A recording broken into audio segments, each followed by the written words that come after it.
서울 종로구 북촌 한옥마을. 100년 된 기와 지붕 사이로 예인방이라는 작은 현판이 걸려 있었다. 그 문을 열면 대한민국에서 5손가락 안에 꼽히는 한복 명장 박심덕의 작업실이 나타난다. 아침부터 그녀의 손끝에서는 비단실이 바늘구멍을 통과하며 섬세한 곡선을 그리고 있었다. 침선장 박심덕. 그녀가 만드는 한복 한 벌의 가격은 1,000만 원을 훌쩍 넘었고 주문은 이미 2년치가 밀려 있었다. 재벌가 영예들의 혼례복, 국빈 방문 때 대통령 부인이 입을 예복, 국악인들의 무대 의상까지. 그녀의 손을 거치지 않은 옷은 진짜 한복으로 인정받지 못할 정도였다. 그런 그녀가 오늘 아침 드물게도 바늘을 놓았다. 손녀 최지수가 예고도 없이 찾아왔기 때문이다. 할머니, 저 결혼하려고요. 지수의 말에 박심덕은 찻잔을 내려놓으며 미소를 지었다. 그래, 우리 지수가 드디어. 그 사람이 누군고? 삼성 후계자? 아니면 교수님 아드님? 하지만 지수의 다음 말에 박심덕의 미소는 얼어붙었다. 간호사예요. 대학병원 응급실에서 일하는 이민우 씨요. 가진 건 없지만 마음이 비단같이 고운 사람이에요. 박심덕의 눈빛이 차갑게 식었다. 간호사? 남자 간호사? 최지수, 내가 정신이 있니 없니? 할머니, 직업에 귀천이 어디 있어요. 민우 씨는 정말 좋은 사람이에요. 좋은 사람? 그래, 좋은 사람일 수도 있지. 하지만 우리 집안에 들어올 사람은 좋은 것만으로는 부족해. 우리는 조선시대부터 이어온 장인 집안이야. 내 증조할머니도 고조할머니도 모두 바늘 하나로 나라를 빛낸 분들이었단다. 박심덕은 창밖을 바라보았다. 그녀의 눈에 비친 건 옷감이 아니라 지켜야 할 격이었다.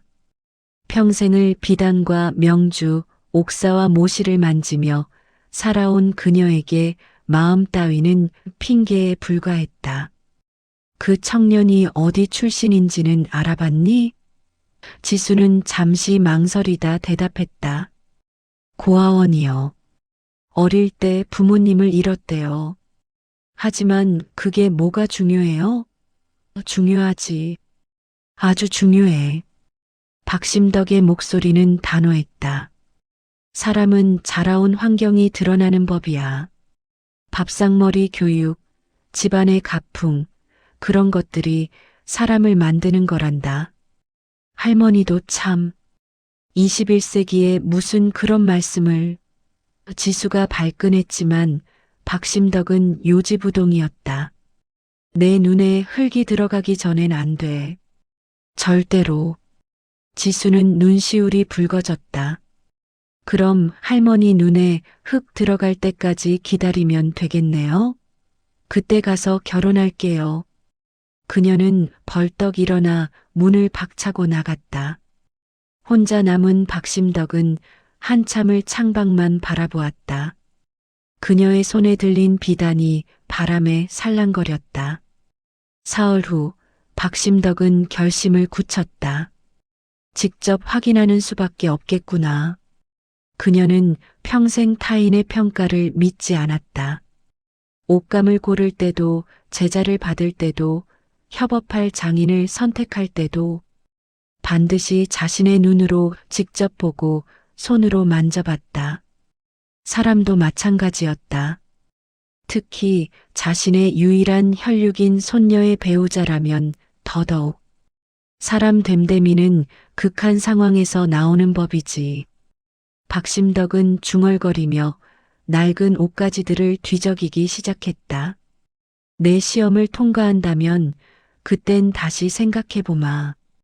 그녀의 계획은 간단했다. 자신을 초라한 노인으로 변장하고 그 청년이 일하는 병원 응급실에 가는 것. 돈도 없고 백도 없는 그야말로 쓸모없는 노인을 그가 어떻게 대하는지 지켜보기로 했다. 진짜 인간성은 아무도 보지 않을 때 나오는 거니까. 박심덕은 쓴웃음을 지었다. 평생 최고의 대접만 받아온 자신이 천대받는 연기를 해야 한다니. 하지만 손녀를 위해서라면 이 정도는 해볼 만했다. 화요일 밤 11시 장대비가 쏟아지는 서울 시내를 가로질러 한 노인이 대학병원 응급실로 들어섰다. 낡아 빠진 몸빼 바지에 구멍난 비닐우산, 흙투성이 점퍼를 걸친 그 노인은 다름 아닌 박심덕이었다. 그녀는 평소 입던 고급 한복과 옥비녀를 모두 벗고 시장 구석에서 산 헌옷으로 갈아입었다. 화장기 없는 얼굴에는 연극용 분장품으로 검버섯까지 그려 넣었다. 거울을 보니 정말로 돈 한 푼 없는 독거노인 같았다. 아이고 아이고 나 죽네. 배가 끊어질 것 같아. 박심덕은 응급실 문을 열자마자 고래고래 소리를 질렀다. 간호사 데스크 앞에서 바닥을 짚으며 신음하는 모습은 완벽한 진상 환자 그 자체였다. 빗물에 흠뻑 젖은 옷에서는 퀴퀴한 냄새가 났고 더러운 손으로 여기저기를 만지며 소란을 피웠다. 대기실에 있던 다른 환자들이 인상을 찌푸렸다. 아니, 저 할머니 좀 조용히 못하나? 냄새 좀 나는데. 데스크의 젊은 간호사가 인상을 쓰며 다가왔다. 할머니, 보호자분은요? 보험증이나 신분증 가져오셨어요? 그딴 거 없어. 빨리 나 좀 봐줘. 박심덕은 일부러 막말을 퍼부었다. 간호사는 한숨을 쉬며 뒤로 물러섰다. 보안 요원이 다가왔고 의료진들도 하나둘 힐끗힐끗 쳐다보며 수군거렸다. 또 노숙자 아니야? 저런 환자들 진짜 힘들어 죽겠네. 박심덕은 속으로 코웃음을 쳤다. 역시 사람들은 다 똑같구나. 겉모습만 보고 판단하지. 그때였다. 복도 끝에서 한 남자 간호사가 뛰어왔다. 파란색 스크럽을 입은 그는 30 전후로 보였고 이름표에는 이민우라고 적혀 있었다. 박심덕은 재빨리 눈을 감고 신음소리를 더 크게 냈다. 아파 죽겠어. 민우는 박심덕에게 다가와 그녀의 눈높이에 맞춰 무릎을 꿇었다. 박심덕은 감은 눈 사이로 그를 살폈다. 그의 얼굴에는 짜증이나 불편한 기색이 전혀 없었다. 할머니, 많이 아프시죠? 제가 좀 봐드릴게요. 민우의 목소리는 부드러웠다. 어디가 제일 불편하세요? 배가 아프다고 하셨죠? 언제부터 아프셨어요? 그는 박심덕의 젖은 어깨를 부축해 일으키며 물었다. 박심덕은 일부러 그의 손을 뿌리치며 소리쳤다. 건드리지 마. 너 누군데 나를 막 만져. 그러고는 침을 튀기며 막말을 퍼부었다. 내가 돈이 없어서 이렇게 하찮게 보이냐? 응? 너희들 다 똑같아. 주변에 있던 사람들이 혀를 찼다. 아니, 도와주려는데 왜 저래? 진짜 진상이네. 하지만 민우는 전혀 흔들리지 않았다. 오히려 더 부드러운 목소리로 말했다. 할머니 말씀이 맞아요. 제가 함부로 건드려서 죄송해요. 그런데 할머니가 너무 아파 보이셔서요. 제가 도와드리고 싶어서 그래요. 괜찮으시면 천천히 일어나실 수 있게 제 팔 잡으세요. 박심덕은 잠시 멈칫했다. 예상과 달랐다.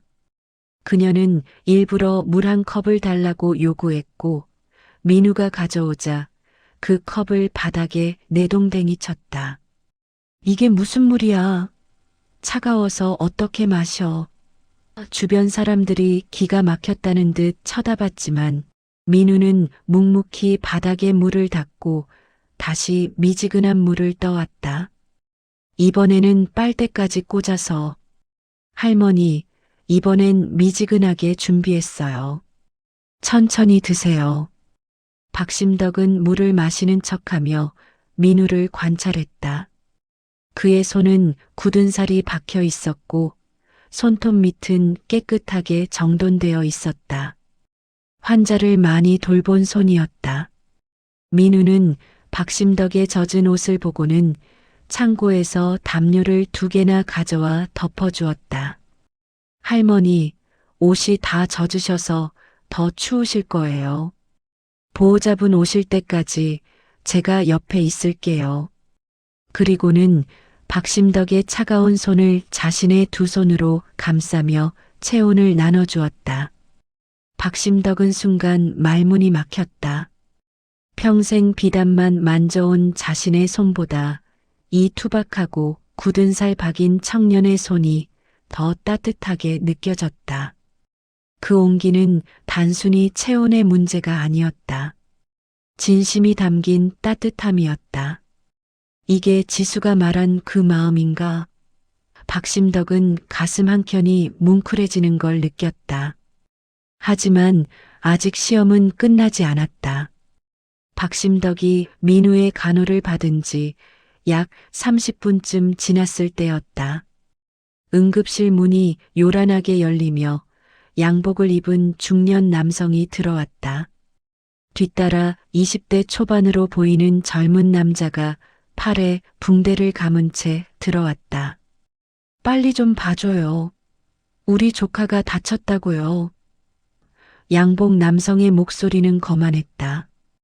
그는 병원 이사장의 동생이었고 그 옆에 젊은이는 그의 아들, 즉 이사장의 조카였다. 응급실장이 황급히 달려나왔다. 아이고, 이사님, 어떻게 오셨어요?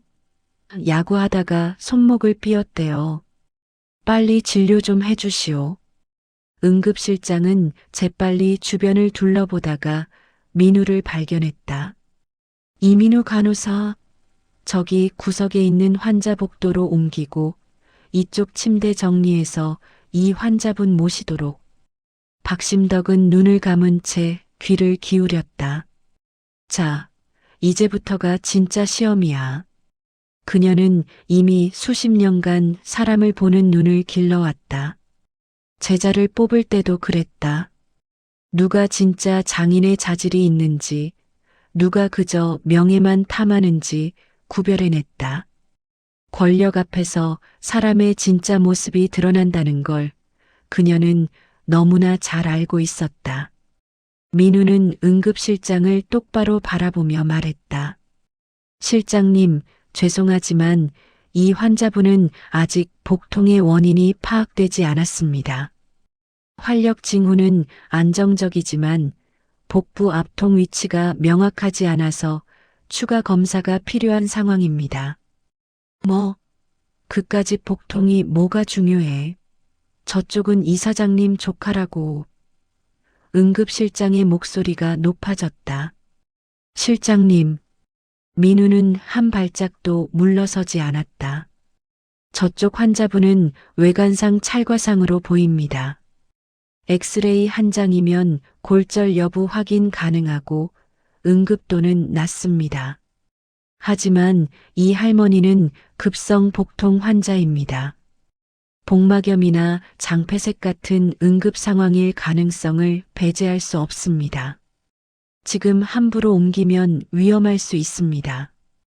응급실 안이 순간 조용해졌다. 이사장 동생이 버럭 소리를 질렀다. 뭐, 이 간호사가 지금 누구한테 말대꾸를 하는 거야? 당장 해고시켜. 하지만 민우는 눈 하나 깜빡이지 않았다. 그의 목소리는 단호했다. 생명에는 VIP가 없습니다. 응급실은 응급도 순서대로 진료하는 곳입니다. 이건 의료법에도 명시되어 있는 원칙입니다. 박심덕은 감았던 눈을 번쩍 떴다. 지금 이 청년이 뭐라고 했는가? 생명에는 VIP가 없다고? 박심덕은 가슴이 철렁 내려앉는 걸 느꼈다. 그것은 그녀가 평생 지켜온 신념과 똑같았다. 옷에는 귀천이 없다. 재벌이 입는 한복이나 평범한 사람이 입는 한복이나 그녀는 늘 같은 정성을 쏟았다. 바늘땀 하나하나에 혼을 담았다. 그것이 장인의 자세라고 믿었기 때문이다.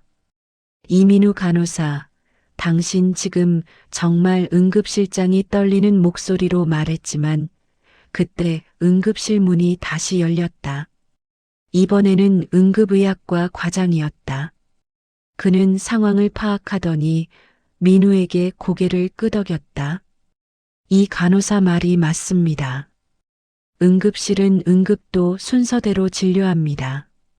이사님, 조카분은 제가 직접 옆 진료실에서 봐드리겠습니다. 이사장 동생은 코웃음을 치며 나갔지만 민우는 여전히 박심덕 곁을 지켰다. 할머니, 놀라셨죠? 괜찮으세요? 박심덕은 대답 대신 민우의 손을 꽉 잡았다. 그녀의 눈가에 어느새 눈물이 맺혀 있었다. 평생을 살면서 이렇게 진심으로 대접받은 적이 있었던가? 아니, 이건 대접의 문제가 아니었다. 한 인간으로서 존중받는다는 것. 그것이 얼마나 소중한 것인지 박심덕은 지금 뼈저리게 느끼고 있었다. 이후 CT 촬영과 혈액 검사 결과 박심덕의 복통은 사실 연기였지만 검사 과정 내내 민우는 그녀의 손을 잡아주었다. 할머니, 무서우시죠? 제가 옆에 있을게요. 그의 손은 거칠었지만 따뜻했다. 박심덕은 그 손을 잡으며 생각했다. 이 청년의 손은 귀한 손이구나. 비단보다 귀한 손이야. 일주일 후 토요일 오후 북촌 한옥마을의 예인방 앞에 낯선 청년이 서 있었다. 이민우였다. 지수가 그를 데리고 온 것이다.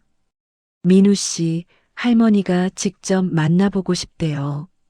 그동안 제가 많이 설득했거든요.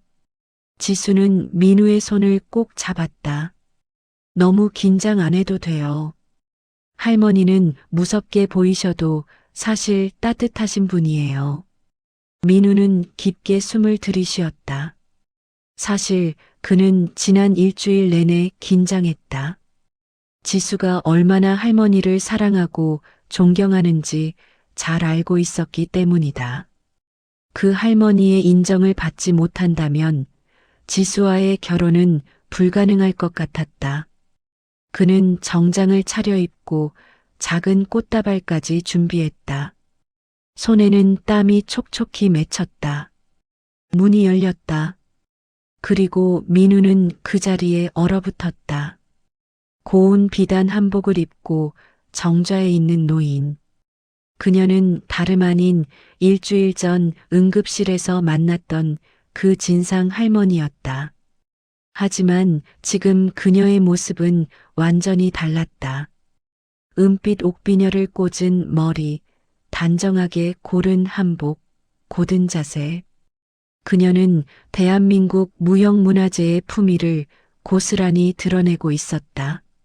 어서 오게. 박심덕의 목소리는 차분했다. 민우는 꽃다발을 떨어뜨릴 뻔했다. 할머니 그때 그분이 그래, 나였네. 자네가 돌봐준 그 진상 환자가 바로 나야. 박심덕은 옅게 웃었다. 지수는 어리둥절한 표정으로 둘을 번갈아 봤다. 할머니, 무슨 말씀이세요? 두 분이 만난 적이 있어요?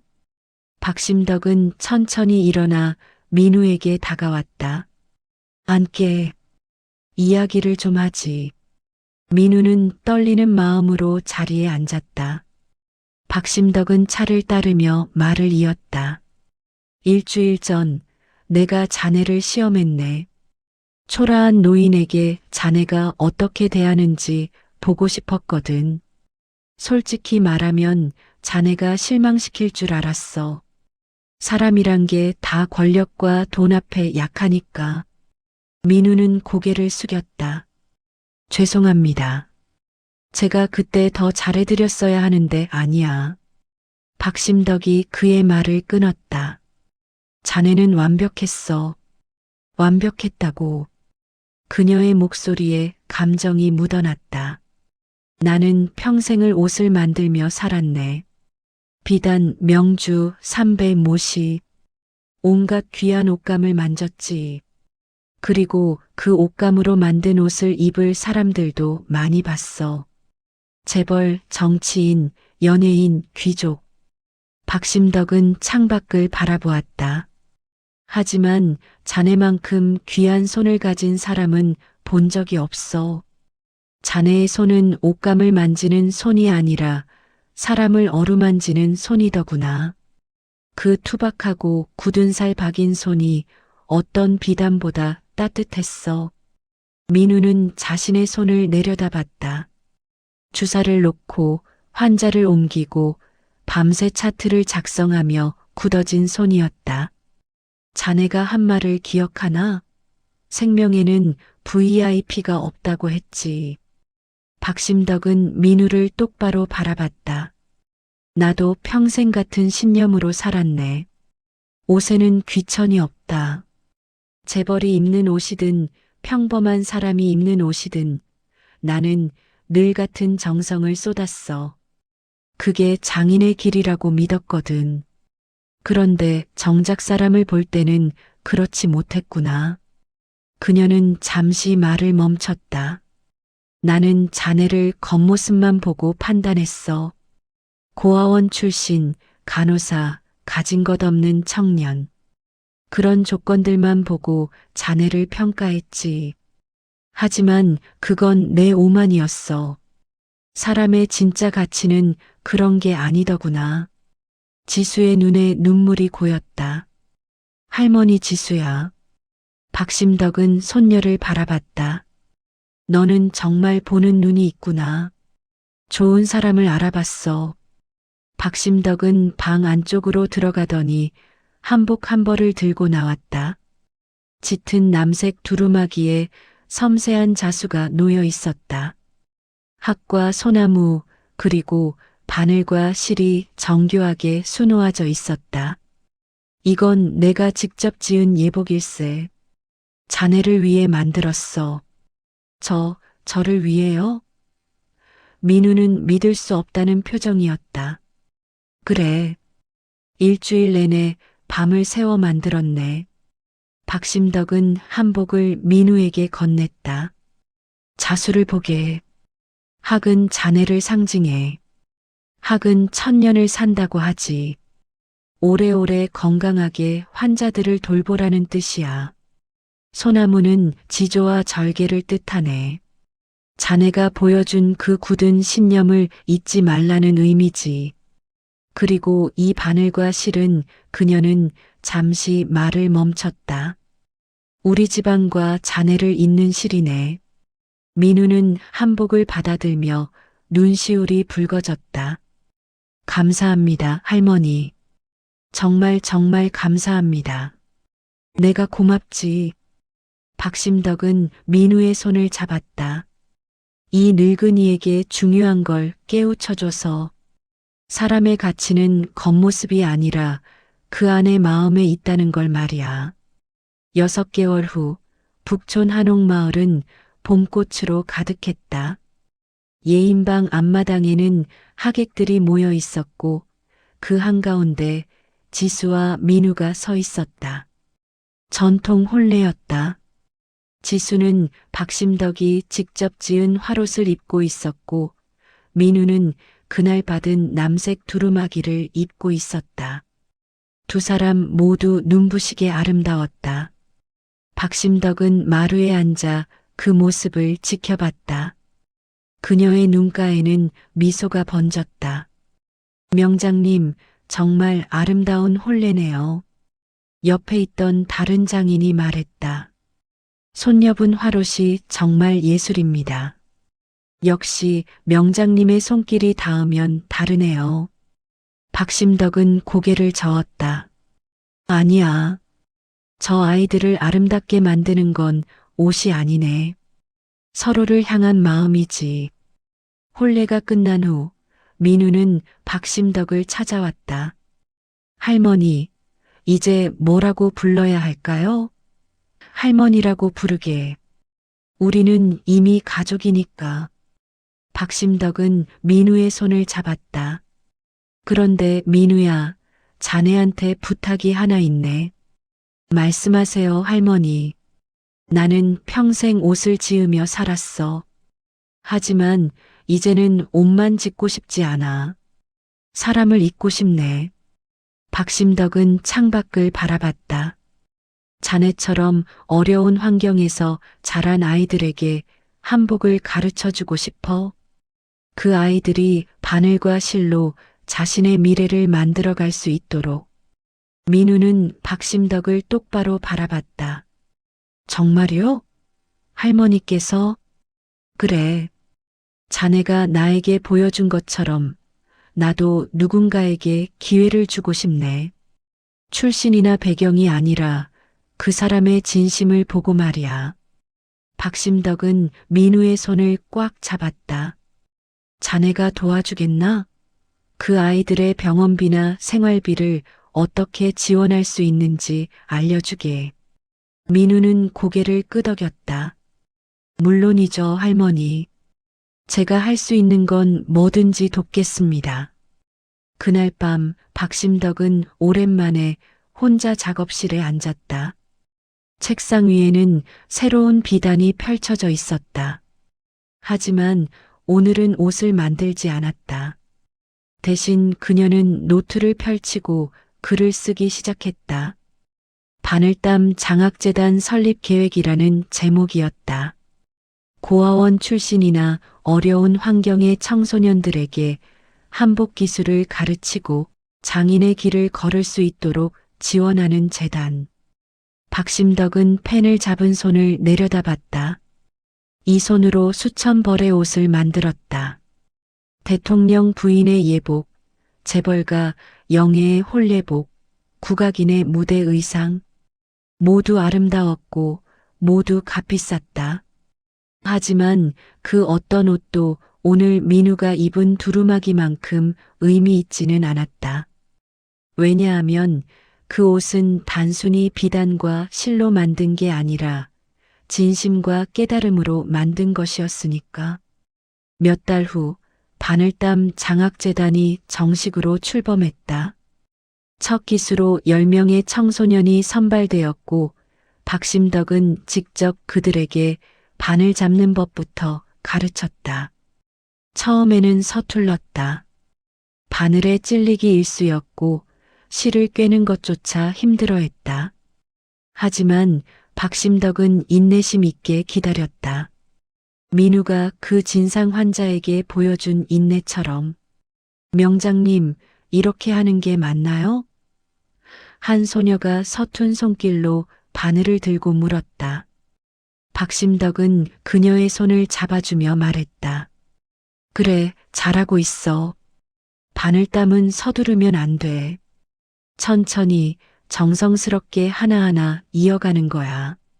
사람과 사람을 잇는 것처럼. 소녀는 고개를 끄덕이며 다시 바늘을 천에 깨었다. 지수와 민우는 종종 재단에 찾아왔다. 민우는 아이들의 건강검진을 자원봉사로 해주었고 지수는 재단의 홍보를 도왔다. 그들의 딸이 태어난 뒤에는 아이를 데리고 왔다. 박심덕은 증손녀를 안고 웃었다. 이 아이에게도 바늘 잡는 법을 가르쳐야겠구나. 할머니, 아직 1살밖에 안 됐어요. 지수가 웃으며 말했다. 박심덕은 창밖을 바라봤다. 예인방의 마당에는 재단 학생들이 옹기종기 모여 앉아 바느질을 하고 있었다. 서툴지만 진지한 그들의 모습이 아름다웠다. 사람을 잊는다는 건 이런 거구나. 박심덕은 중얼거렸다. 민우가 물었다. 할머니, 뭐라고 하셨어요? 아무것도 아니야. 박심덕은 미소 지었다. 그저 바늘땀 하나하나가 세상을 잇는다는 생각을 했을 뿐이네. 그날 저녁 박심덕은 오랜만에 자신의 작업대에 앉았다. 새로운 비단을 펼치고 바늘을 들었다. 하지만 이번에는 누군가를 위한 옷이 아니었다. 그저 바느질이 하고 싶었다. 바늘이 천을 뚫고 나가는 그 느낌, 실이 당겨지며 만들어내는 곡선. 그것이 평생을 함께한 그녀의 언어였다. 박심덕은 바늘을 움직이며 생각했다. 자신이 평생 만들어온 옷들. 그 옷들은 아름다웠지만 어쩌면 차가웠는지도 몰랐다. 완벽한 바늘땀, 정교한 자수, 고급 원단. 하지만 그 안에 진짜 온기가 있었을까? 민우가 보여준 그 따뜻한 손길 같은 게 있었을까? 이제는 다르게 만들어야겠구나. 박심덕은 바늘을 멈추고 창밖을 바라봤다. 옷에도 온기를 담아야지. 입는 사람의 마음을 따뜻하게 해줄 수 있는 옷. 그게 진짜 명장의 옷이 아닐까? 그녀는 다시 바늘을 들었다. 이번에는 더 천천히, 더 정성스럽게 바늘땀 하나하나에 마음을 담으며 밤이 깊어갔다. 예인방의 불빛은 여전히 환했다. 박심덕은 바느질을 멈추지 않았다. 그녀의 손끝에서 천천히 옷이 만들어지고 있었다. 그것은 단순한 한복이 아니었다. 사람과 사람을 잇는 옷이었다. 바늘구멍보다 좁았던 그녀의 마음이 민우의 진심이라는 실을 만나 비로소 하나로 이어진 것처럼 이제 그녀의 바늘은 세상을 잇고 있었다. 한 땀, 한 땀, 천천히 그리고 따뜻하게.